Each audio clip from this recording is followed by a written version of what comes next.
ልጆቼ ሰይጣን ቢያመልኩ ለማንም ማሳልፍ ያልሰጥም ጸልያለሁ። ልጆቼን ጌታ እንዲቀይርልኝ ጌታ የእውነቱን መንገድ እንዲሰጥልኝ እጸልያለሁ እንጂ እያሳደድኩኝ ልጄ ወንድሜ እህቴ አይደለም አልልም።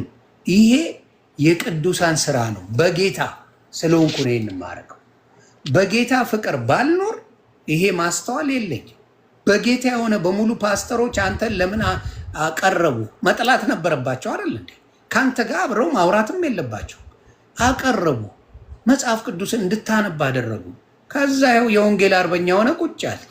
ነገም ነው ማውራ። ይሄ ጌታ ምስክሬ ነው የምልህ። በጌታ ፊት ነው የምመሰክረው። ነገ ተመልሰ መጽሐፍ ቅዱስ ብትቀድ ጸልይልሃል።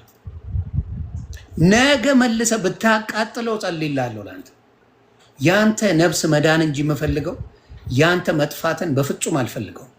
በሃይማኖት ውስጥ ሆናችሁ ለታወራችሁ የሰውን ልጅ ለምታሳዱ በሙሉ ጌታ ልቦና ይስጣችሁ። ለእናንተ እንጸልያለን።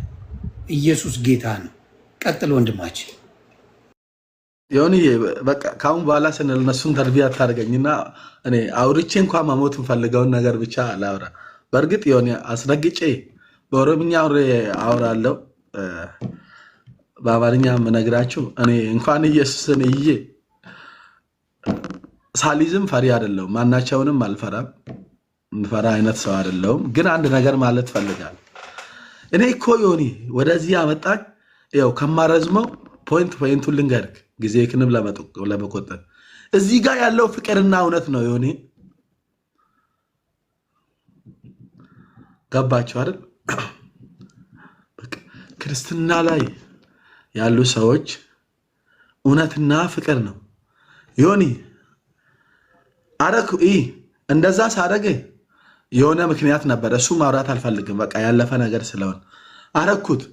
አድርጌው ባይዘው ያለውበት ቦታ ክርስቲያኖች አሉ እኮ ጓደኞቹም አሉ ክርስቲያኖች። አዘኑ፣ ያለቀሰ ሰውም አለ። ጸሎት አደረጉልኝ። ዮኒ አይገርምም እንዴ ያልኩኝ። ሚዲያ ላይ ያለው ብዙ ፓስተሮች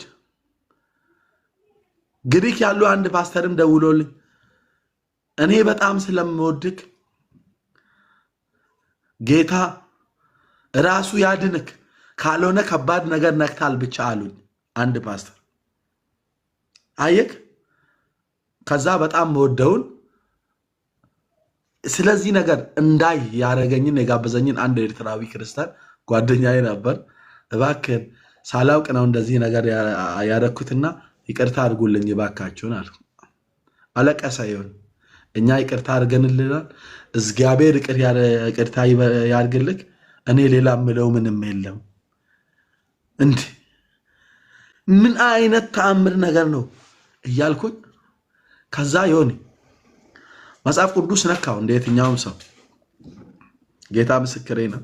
እናቴን ነው ዮኒ መጽሐፍ ቅዱስ ነክቼ የተሰቃየሁትን ስቃይ እዚች ዓለም ላይ ስጠጣ ሳሳድድ ጋንጃ ሳጨስ ምንም ሳጠፋ ሰው ስበድል ሰርቄ ሳሰርቅ ተሰምቶ አያውቅም። ያ ስሜት የመረበሽ የጭንቅ ሰላም የማጣት መንፈስ ሆነ።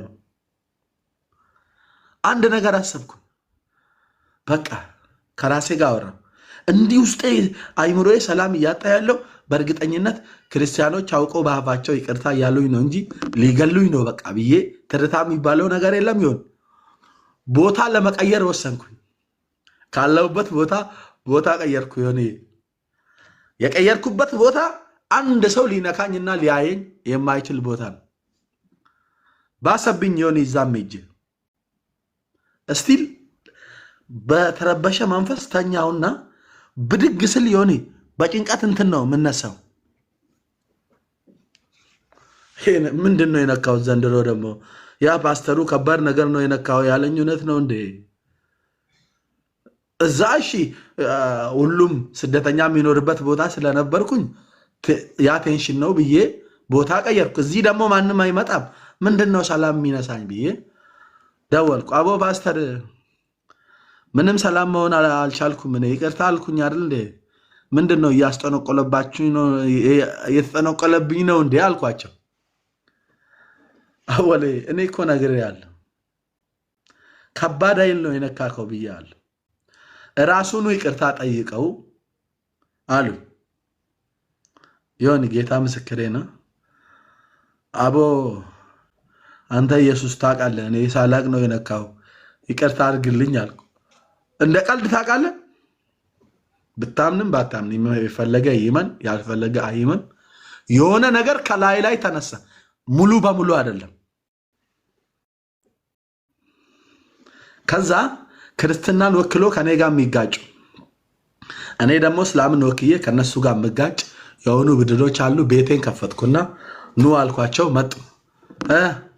ምን ቀረ አሁን ደግሞ ወደ ቤተክርስቲያን ልታልፍ ነው? ወዴት ላኩ ምናምን አሁን ደግሞ አሉን። አቦ በእናትህ እናንተ ሁሌ በቃ በረብሻ ነው አይደል የምታምኑት? እስኪ አንድ ፓስተር ጥሩልኝ አልኳቸው።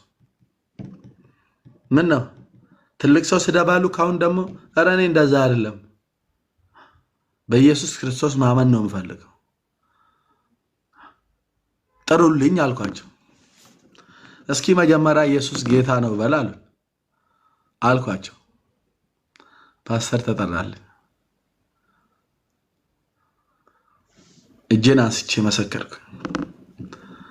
ዮኒ ጌታ እናቴን ነው ምልክ። እኔ እንዴት ላስረዳቸው? ውስጤ ሰላም አልነበረም። የሆነ በቃ ከማላቀው መንፈስ ጋር እየተጋጨው ነው ዮኒ። ያንን ነገር ካረኩ ልክ እጄን አንስቼ ሳምንበት የሆነ ነገር በቃ አይዶን ነው። ዝናብ ዘንቦ ሲቋረጥ በለው ወይ የሆነ ነገር ተነቅሎ ከውስጥ ሲወጣ በለው፣ እንዴት እንደምገልጸው አልችልም። የአማርኛ ጥበብ የለኝም። እኔ ልንገርህ አወሌ፣ እኔ ስለሱ በደንብ ልንገርህ። 15 ዓመት ስድብ ያስቸገረኝን በአንዴ ኢየሱስ ጌታ ነው ስለው ቀየረኝ። አንተ የምትለው ነገር በደንብ ነው የምረዳ። በፊት በአጀንዳ ስጨናነቅ የነበረው በዚህ የምታይ ነኝ እኔ ሶሻል ሚዲያ ላይ ማላመጣው አጀንዳ የለም። ያንን ሁላ ማርገውን አስትቶ በየቀኑ መዝሙር ነው ስለ ጌታ መስማት። አንተ ውስጥ ያለውን ነገር እኔ በደንብ አድርጌ እረዳዋለሁ። 15 ዓመት አልኩህ እኮ የአጀንዳ ሀብታም ዮኒ ማኛ። ማንም እንደኔ አጀንዳ የሚፈጥር የለም ሶሻል ሚዲያ ላይ there's nobody። ያንን ቀይሮ ምንም ስባል ለማንም ሰው መልስ ማልሰጠው በአሁን ሰዓት በውስጤ የነገሰው ኢየሱስ ከማንም በላይ ሰላሜን ስለሰጠኝ። ስለዚህ አንተ የምትለው ስለሚገባኝ ሳትጨነቅ ነው የምትነግረኝ። ያን ጭንቀትን ያነሳው የሚችለው እሱ ብቻ። ይሄን በቃ ሰላም ሆነ ውስጤ ውጪ የህሊና እረፍት አገኘው። ዮኒ ተረጋጋው። በቃ እንዲህ አይደለም እኮ ዮኒ። እኔ ለአንድ ደቂቃ ከኔ ጋር ችላ አታውራም? ጠይቅ፣ ኦሮምኛ የሚችሉትን። ቆየ በቃ ተቀያይመን ከሄድን ከዚህ በፊት እኮ ቆየ። ማይታመን ነገር ነው። እኔ እንዲህ ቁጭ ብዬ ማውራት